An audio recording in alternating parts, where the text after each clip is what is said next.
सुमिर सुमिर नर उतरहि पारा, कलयुग केवल नाम आधारा।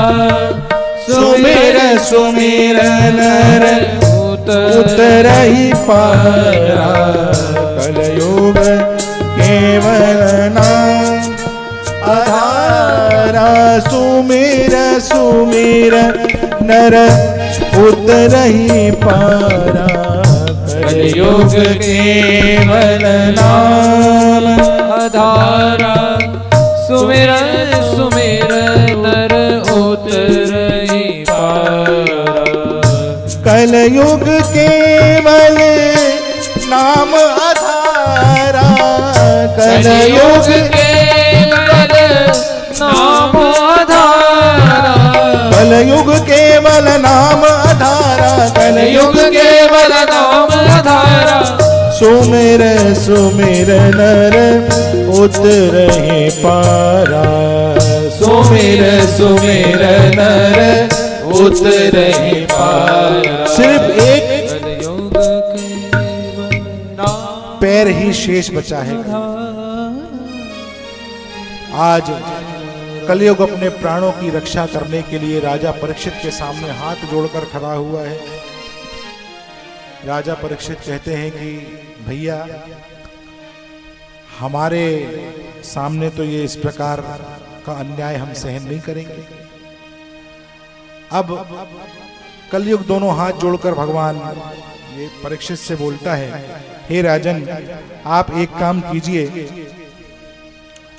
मुझे कहीं पर आप स्थान दे दीजिए। आप ऐसी मुझे जगहों पर स्थान दे दें जहां पर मैं आराम से रह सकूं और मुझे कहीं किसी प्रकार का कोई कष्ट ना हो। उसी समय कलयुग की प्रार्थना स्वीकार करके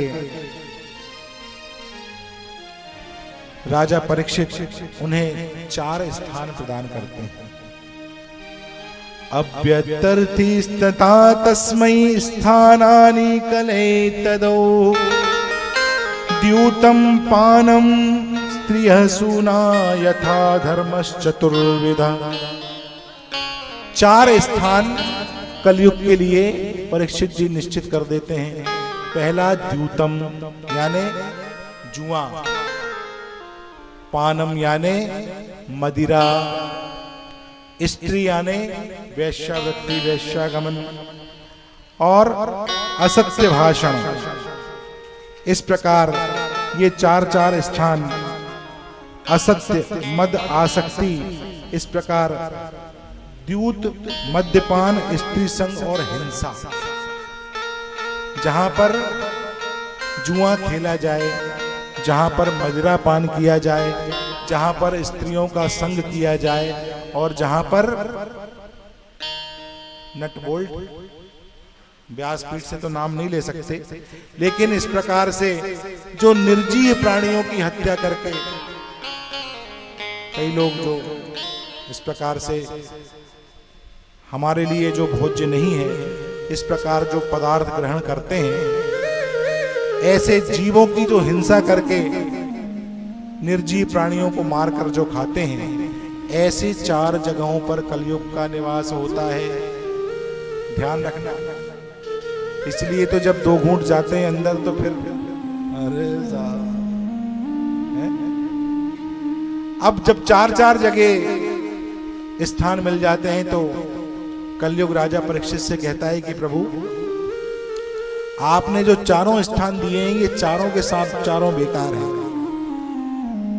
अब आपने दिए हैं तो रहना पड़ेगा, लेकिन एक स्थान यदि आपका हो तो मैं भी मांग लेता हूं।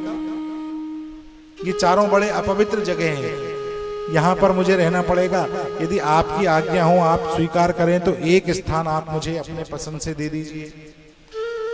परीक्षित जी कहते हैं कि ठीक है, मांगो। और 5वां स्थान कलयुग स्वर्ण में मांग लेता है। राजा परीक्षित कहते हैं तथास्तु, दिया।